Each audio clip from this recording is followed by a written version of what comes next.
Hi everyone, I'm Rincey and this is Rincey Reads. Today I'm here to talk about Fishbone, Cinderella by Elizabeth Lim. This book is part historical fiction, part magical realism.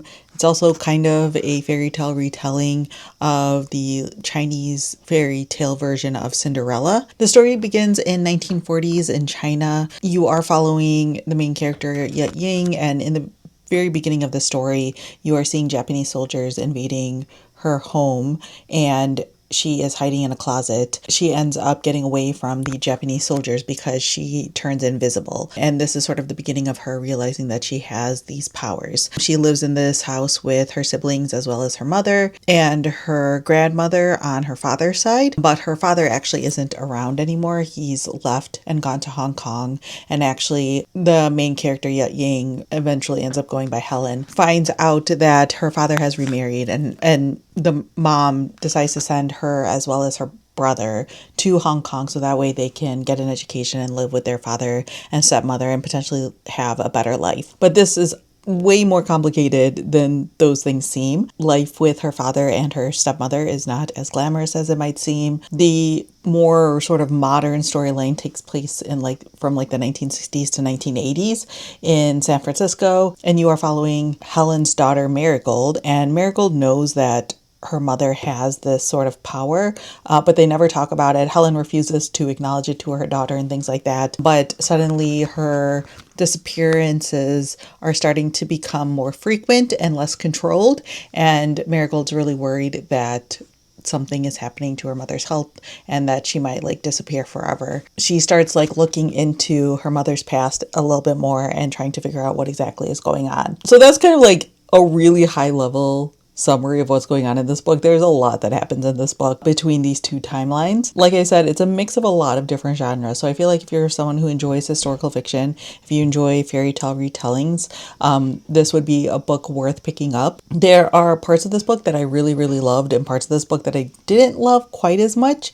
I felt like my interest in this book as I was reading it really wavered between really being into it and just not really being into it. There are some interesting things that happen over the course of this book. I like what Elizabeth Lim does with the storyline of Ye Ying, or Helen, living with the father and stepmother. It's not like a traditional, at least Western version of the Cinderella story by any means, but she is basing it on the Chinese story, which you do actually read about within the context of the story, which I thought was interesting and useful as someone who is not as familiar with it. So yeah, there's still interesting plot points that happen and interesting sort of character development things that happen. I liked everything that was kind of going on in the past storyline. I didn't really love as much the stuff going on in the modern storyline. It eventually won me over, but for the majority of the book, I was really enjoying sort of just seeing the past storyline, seeing the relationship between Helen and her stepfamily, seeing her reckon with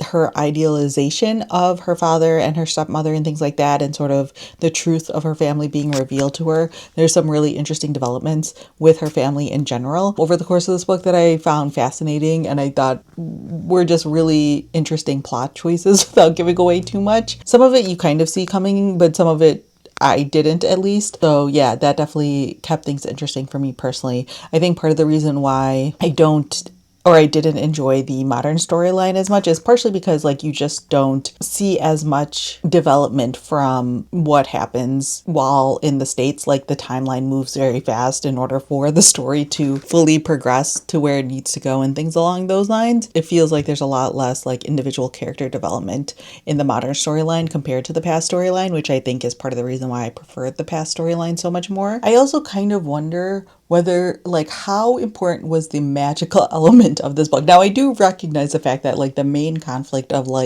the mother starting to lose control of her ability to disappear is a crucial part of the storyline, but I found the magic in this book, or the magical realism I should say, of this book to be convenient for plot things to happen.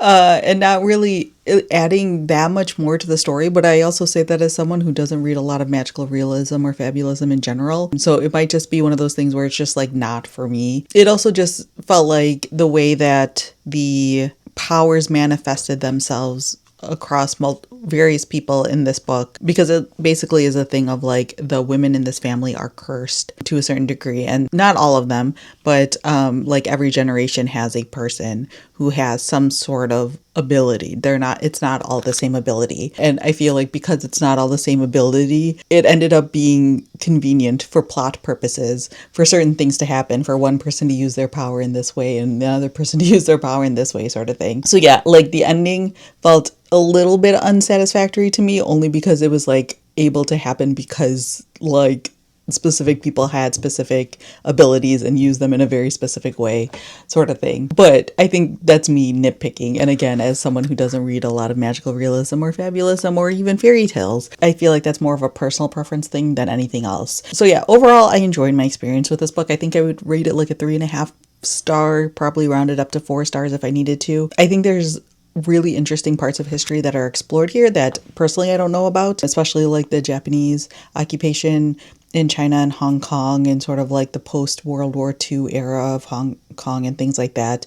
I thought were really interesting. I always love an immigrant story, so there's parts of that that I really enjoyed as well. There's really interesting explorations between the relationships between mothers and daughters in various ways across this book that I think is well done, like exploring how Helen was with her mother when they were young, how she was with her stepmother in that relationship, and then eventually like Marigold and her mother and the way that they are sort of together and things like that, that I thought were just like that sort of thing could be really fascinating for some people as well. So if you enjoy sort of those sorts of explorations of mothers and daughters, there's that for this book, but I can't necessarily like recommend this one widely. I do think that this is also just like a slower moving book, but I think there's like some really great sections of this book that made it really worth reading. I really enjoyed the development of Helen as a character, and like honestly, if it was just from her point of view the entire time, I probably would have enjoyed it a lot more. But again, that's my quibble with every book. I always